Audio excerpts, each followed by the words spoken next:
Hey guys, welcome back to TCG Bros. Today we're going to be doing an update to my previous Yosenju Demise deck, and I made quite a few changes. Listen to a few of your guys' suggestions in the comments from the last one. Definitely help improve this, but kind of late on filming this. I took this deck, one variation of it, to the YCS Origins event that I had went to, but I never went to day 2 because I had plans for the following day, so I couldn't stay regardless of how well I did. But anyway, let's go ahead and get into it. This pile of cards over here is like my suggestion / side deck thoughts, but let's go through the main deck and then we'll get into that. Try to keep this one quick though. 3 Yosenju, 2, 3 Yosenju, 3, 3, 1, and 2 Yosenju Sujik. Now, the reason we play 3 of every Yosenju is just because if something does happen and you overlay with a Yosenju into an Xyz, you just want to have search targets for the tankies, and personally I just think that you need to have, there's not a lot of Yosenju monsters, period, so you need to play a lot of them for the just for your deck to basically be effective whatsoever. So by playing, if you're playing a deck with only 11 monsters, they're pretty critical to your success. So, like I said, only 11 monsters in the whole deck it's worked like that. If you disagree, I would understand, because most decks don't operate with 11 monster cards, but that's just how this one rolls, and it's good like that. 3-5 formation tanky. I noticed in a lot of other Yosenju videos that are playing Card of Demise, they're only playing one tanky or 2 at most. But the thing is, even if you Card of Demise into 2 of these, all you do is set them face down, and the worst that could happen is somebody blow them with a Twin Twisters, and it still doesn't even matter because they would have just wasted a resource to take out something that really just clogs up your board. So, it goes both ways for me, but I've never had a problem with this at 3, and I think it's pretty critical to the success of the deck. 3 Card of Demise, never played this card at any less than 3. When I first started playing Yosenju Demise, I only used 2.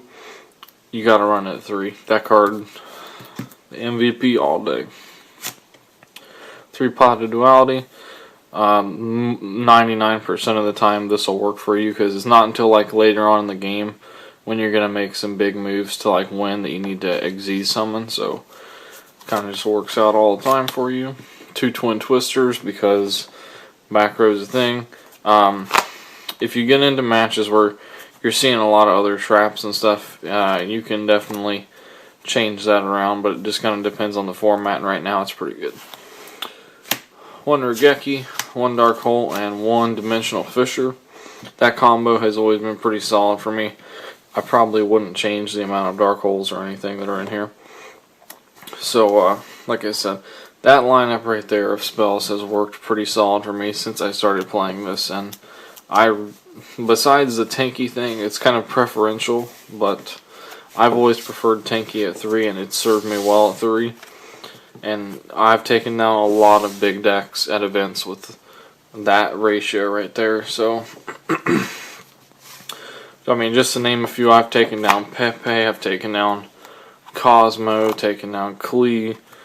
There's a lot of things that have fallen to this deck that you're seeing. So, these should be Drowning Mirror Forces. When I first was playing Yosenju Demise, I thought just Mirror Force was okay, but for stuff like when you come up against Pepe and a few other decks, Drowning Mirror Force can just really kill them. And, excuse me, when you come up against certain Magispector monsters and stuff, Drowning Mirror Force just really gets rid of a problem where this can't. So, Drowning Mirror Force is 100% the better alternative. 3-Dimension Wall. This is something I kind of won't back down with. I really have always liked playing Dimension Wall at 3 because stuff like Dark Destroyer and PK Fire stuff, when they want to just run through stuff and they just don't expect that to be something they're going to hit.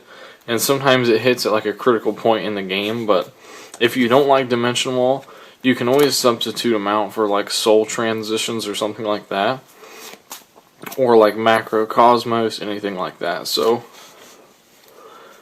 to Yosenju's secret move, I quit playing this for a while because I was playing Soul Transition, but I just...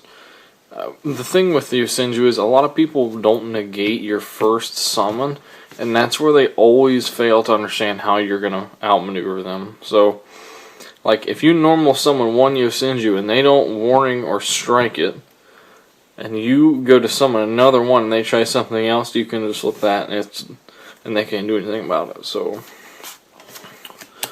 2 Chaos Trap Hole. Just a format defining thing. Still, this format is really good. If you don't like Chaos Trap Hole and you're not on a budget, feel free to put in Solemn Strikes, but that keeps the deck semi on budget. So, 2 Magic Deflector, that gets rid of everything like Domain Lock and things like that. Pretty much, you can do a lot of crazy stuff with that card. 1 Torrential Tribute, because for some reason Torrential Tribute just always works out for me, and I just like it. So 1 Warning, like I said, you can put strikes in this deck easily. I just want to keep it somewhat on budget. So 1 Vanity's Emptiness. That card is one of the most powerful traps in the whole game at 1. Just like Skill Drain is. I mean, that cards like Skill Drain, certain decks, just if you don't have it out to it, you're just done. So, Vanities definitely has come through in this build. And when you hit Vanities, you never have to worry about anything going to the grave unless you want to break the lock yourself. So, if they don't have an out and you don't break your own lock by sending something to the grave, they're not getting out of it. So, the extra deck. By the way, the main deck there should be 40 cards exactly. 2 Lightning Chidori. This pretty much, if I know somebody is like in a bind and just has a really crappy hand, you can just make their hand much worse because you can stack whatever's on their field by this effect to the top of the deck, so they just dead draw into nothing. 2 Gaga Cowboy, because you need it. Just trust me on that. There'll be times where, like if you have 4 Yosenjus on board or 3, by the end of 1 turn you can get to the point where they're within that 1600 of losing, and if they don't have something to stop double Cowboy, you can just win the game. So 1 Photon Paper Operative. That card was a great substitution that I put in. One of the best cards in the extra deck.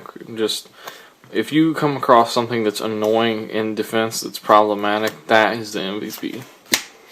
1 number 82 Heartland Draco, because you'll have your tankies up sometimes.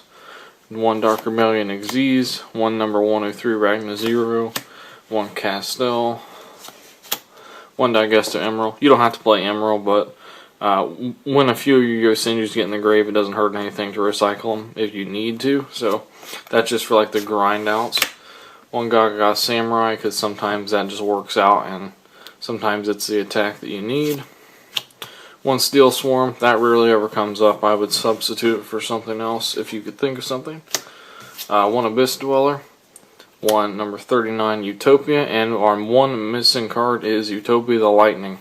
So Utopia the Lightning, critically important. I would absolutely recommend you get yourself one of those. I've got one coming in the mail. But anyway, that does it for our extra deck. And now we'll talk a little bit of stuff that I kind of tested. I did this